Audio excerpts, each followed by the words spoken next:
Welcome back. In sports tonight, Northern Conference giants, the Morobe Hammerheads, toppled the meticulous East New Britain Kaya side in the 2016 Export Rugby Challenge semi-finals yesterday in Port Moresby.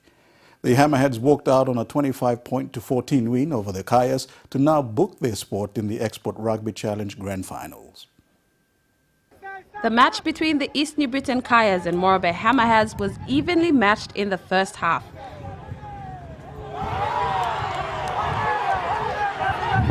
Both teams posted a try each, with a point difference that saw the Hammerheads in front, leading 8 points to Kayas on 7.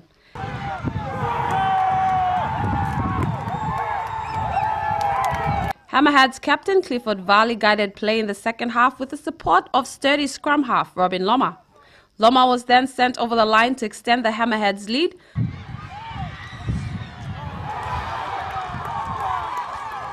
Later, Tom Simon and Soe Waulus further added points to the Hammerhead score sheet. Hammerhead's prop Bojay Bogan then tested a rampant Kaya's defense through a crash ball, driving the pack, moments later crossing the line for a final try.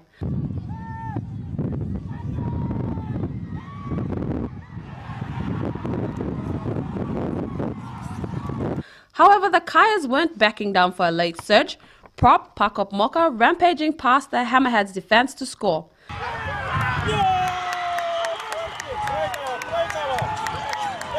A successful conversion saw the Kayas on 14 points to Hammerheads on 25 points. All boys, it came back to experience. It's no Britain, we play sevens only. We'll go back now, and we play back, go back, walking home, and we'll play 15th competition. Lay was the better side. They deserved the win.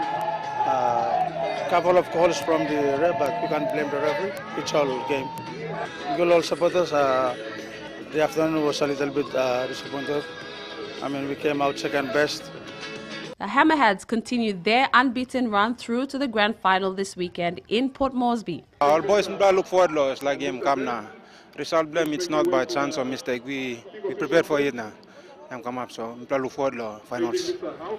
Suppose you say you blame Moroben, is talo Port Moresby place come na supporting me bla. Scholar Sengi, NBC National Sports, Port Moresby. Still in rugby, the experienced Boroma side snatched a 20-17 win over the Guys in the Export Rugby Challenge Port Moresby derby yesterday. The Boromas also remain unbeaten and will face the Morobe Hammerheads in the Export Rugby Challenge Grand Final set for this Saturday, the 13th of August in Port Moresby. A venue is yet to be confirmed for the finals. Moving on, two Team PNG athletes, Raymond Ovino in judo and boxer Thaddeus Katua made their Olympic appearances early this morning in the Rio Olympics. Ovino fought in his under 66 kilogram male category and Katua in the 60 kilogram division. Paul Tamek Jr. reports. This is the second Olympic Games for judo athlete Raymond Ovino after his first appearance in 2012 London Olympics. He has been consistent in his sport of judo. Ovino took on his Canada opponent under 66 kilogram male category in the Rio Olympics. He went down through an ippon, which means a score or point awarded to the Canadian fighter. Ovino was apologetic in defeat, feeling he had let the nation down, but considering his opponent, Canadian Antoine Boucard, went on to fight for the bronze medal, indicating the high-level opponent he competed against. The man from Gereka and PNG's first judoka to compete at the Olympics will continue to be a member for other PNG judo athletes and work with PNG Judo Federation to run their coaching and development program.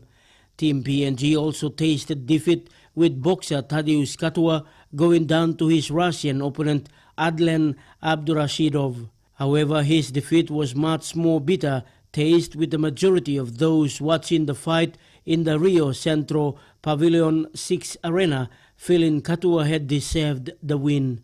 The vocal Brazilian crowd, who had been chanting Katua's name several times throughout the bout, made their opinion known when the judge's decision was announced with a loud chorus of boss echoing in the arena. something that was not missed by assistant coach Joe Alpha. The crowd are also judges. They watched the fight and they knew that Katua won, which all Team PNG knew Katua won. The 19-year-old from Carteret Island in Bougainville was bitterly disappointed after his bout, believing he had done enough to claim victory. He said, "Me believe olsem me winim displa fight." Meanwhile, our weightlifter, Pocket Dynamo Morea Baru, will be competing this afternoon Rio time 5 p.m. and PNG time early hours of the morning tomorrow. Paul Taumick Jr., NBC National Sports, Port Moresby. Overseas sports, Australia's Catherine Skinner has claimed gold in the women's trap shooting with 12-11 victory over her New Zealand opponent. The 26-year-old Victorian says she's still stunned about her win. It's been such a whirlwind ever since I shot that last target, and even though I've got it in my hand, it still feels really strange.